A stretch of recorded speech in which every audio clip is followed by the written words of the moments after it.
perencanaan pembangunan Islam, ada 3 referensi utama dalam mata kuliah ini. Yang pertama adalah Ekonomi Pembangunan Islam yang diterbitkan oleh Bank Indonesia dan KNEX. Kemudian yang kedua, menanamkan nilai inovasi berbasis syariah untuk meningkatkan kinerja pemasaran produk baru di industri keuangan mikrosyariah. Dan yang ketiga, filsafat iman dan filsafat ilmu manajemen. Sebelum kita membahas ketiga referensi tersebut, kita akan overview dulu tahun 2019 yang lalu. Ada peneliti ekonom dari Amerika Serikat yang berhasil meraih Nobel di bidang ekonomi, yaitu Esther Duflo. Saat itu berusia 46 tahun. Riset yang dilakukan di Indonesia adalah riset tentang SD Inpres. Jadi tahun 73-an itu ada instruksi presiden untuk melakukan pembangunan gedung SD secara dalam skala nasional. Waktu itu adalah 61.000 gedung. Riset yang diajukan oleh Esther Duflo berjudul Schooling and Labor Market: Consequence of School Construction in Indonesia, Evidence from Unusual Policy Experiment. Konsekuensi sekolah dasar dan pasar tenaga kerja dari pembangunan sekolah di Indonesia.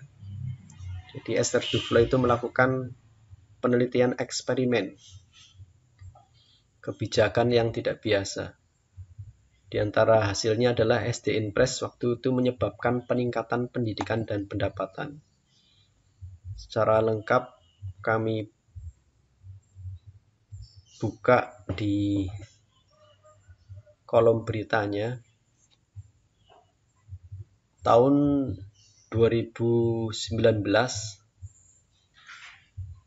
ada 3 peraih Nobel di bidang ekonomi, yaitu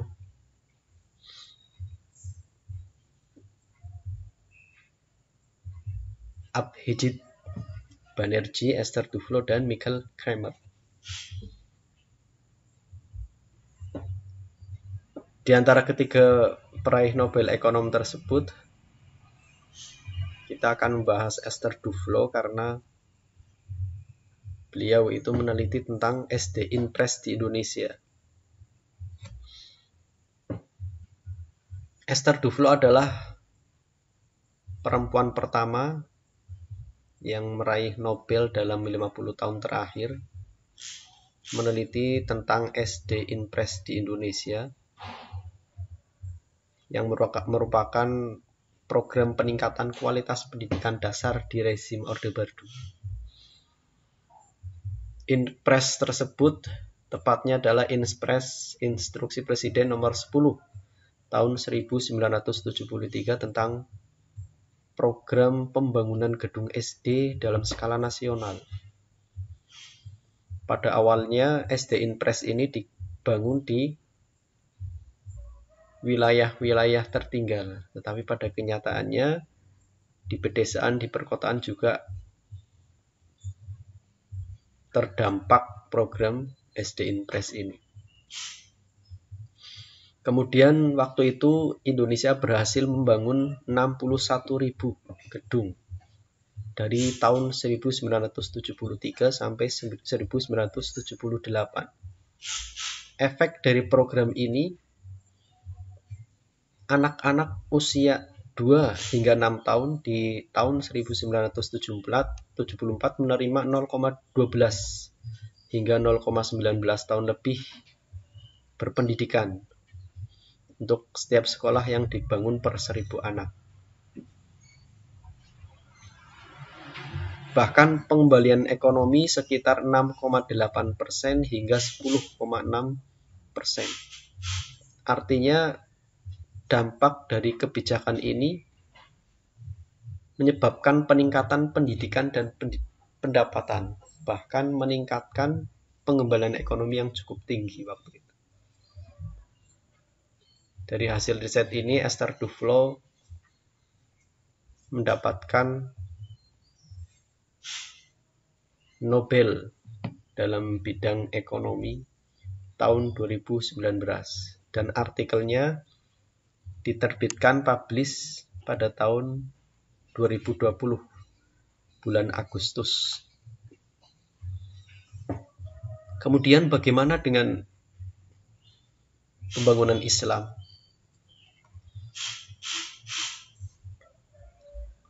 Apakah pembangunan Islam dimulai dari sini? Pembangunan dasar-dasar ilmu Islam ini memang perlu simulasi tentunya. Artinya ketika misalnya Kementerian Agama buat program dalam skala nasional, tentu harus melakukan simulasi. Misalkan dari gedung SD saja menyebabkan peningkatan pendidikan dan pendapatan dalam arti pendidikan nasional. Maka jika diprediksikan jika hal ini adalah menjadi program nasional, tentunya yang pertama jelas pendidikan dan pendapatan akan meningkat. Yang kedua tentunya khususnya dalam bidang ilmu Islam. Artinya nanti ilmu-ilmu dasar dalam Islam itu akan berkembang. Tentunya dampaknya tidak serta-merta 1-2 tahun, tapi dalam 10-25 tahun akan dirasakan. Karena generasi-generasi mudanya tentunya akan sudah bisa membaca referensi-referensi Islam, membaca ilmu-ilmu Islam, membaca ekonomi Islam, dan sebagainya. Itu sekilas pendahuluan tentang perencanaan pembangunan Islam dari beberapa subpokok bahasan yang akan dibahas dalam mata kuliah ini. Yang pertama kita akan bahas ekonomi Islam dan paradigma ekonomi pembangunan. Ini masih dalam hal yang nasional ya.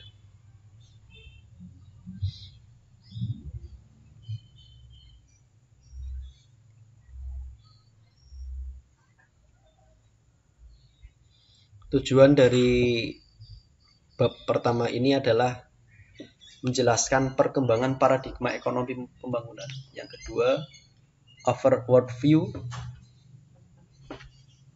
dalam mempengaruhi konsep ekonomi pembangunan baik untuk teori dan implementasi, prinsip dan ciri ekonomi Islam, dan perkembangan ekonomi pembangunan dari perspektif Islam. Ada beberapa kata kunci dalam bab 1 ini, diantaranya adalah pola pikir atau mindset atau sudut pandang. Jadi apakah periode pemerintahan yang ini berhasil atau tidak dalam hal pembangunan tentunya akan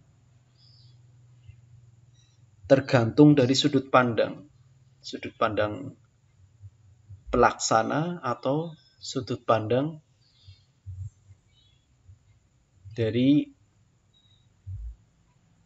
kubu kedua.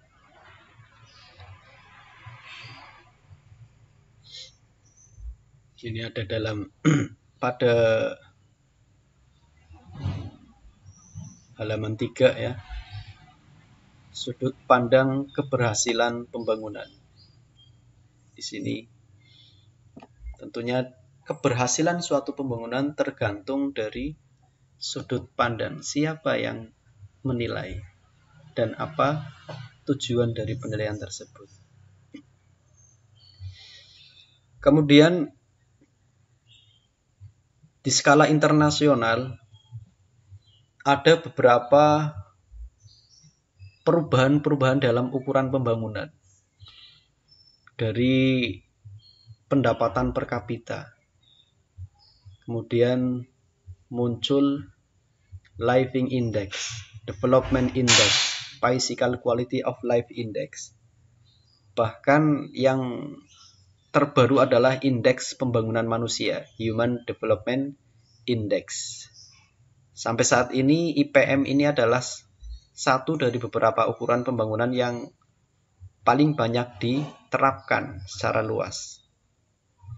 Kemudian walaupun berkembang lagi, setelah IPM ada Sustainable Development Goals, SDGs. Ini didasari oleh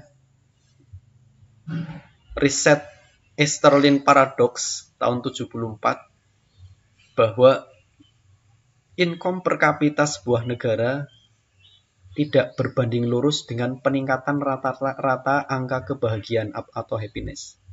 Belum tentu pendapatan semakin tinggi dari suatu individu, dari masyarakat, semakin tinggi pendapatan, belum tentu semakin tinggi pula tingkat kebahagiaan atau happiness. Itu yang dikenal dengan Easterlin Paradox, sehingga muncullah beberapa ukuran pembangunan yang lain. Contohnya adalah Sustainable Development Goals dan Millennium Development Goals. Tentunya hal ini tentang happiness, kebahagiaan sudah banyak disabdakan oleh Nabi SAW. Diantaranya adalah Easterlin Paradox ini sudah jauh hari disampaikan oleh Nabi. Laisal ghina angkar sorotil arad walakinal ghina ghinan nafs. Kebahagiaan itu bukan saja berarti laisa angka sorotil arad, banyaknya harta yang dimiliki. Walakinal ghina ghinan nafs. Tetapi hakikat kebahagiaan sesungguhnya adalah kebahagiaan jiwa. Itu Easterlin Paradox sebenarnya sudah disampaikan Nabi jauh-jauh beberapa abad yang lalu. Laisal ghina angka sortil arad walakinal ghina ghinan nafs. Bukanlah kebahagiaan itu bukanlah satu-satunya bersumber dari kepemilikan benda, tetapi pada hakikatnya adalah kebahagiaan nafs jiwa.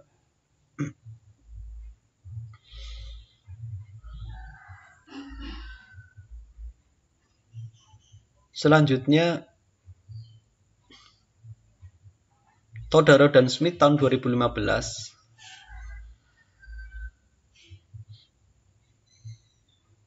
mengenalkan paradigma dan definisi pembangunan yang baru, yaitu ada 3 komponen: kebutuhan pokok, martabat, dan kebebasan.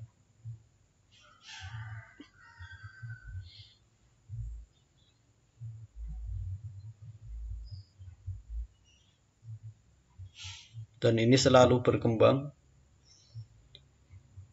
Para ekonom-ekonom muslim, cendekiawan muslim kemudian mengenalkan ekonomi Islam dan paradigma ekonomi pembangunan. Yang diantaranya adalah worldview, dari ekonomi pembangunan dari perspektif Islam. Di situ Naqvi dan Nurzaman, Naqvi tahun 2003 dan Nurzaman 2019 mengenalkan bahwa ada 4 aksioma yang sering dikemukakan sebagai prinsip dasar ilmu ekonomi Islam, yaitu keesaan atau tauhid. Tauhid ini lebih jauh, lebih dalam lagi dipelajari dalam filsafat iman dan filsafat ilmu manajemen dalam bab yang kedua,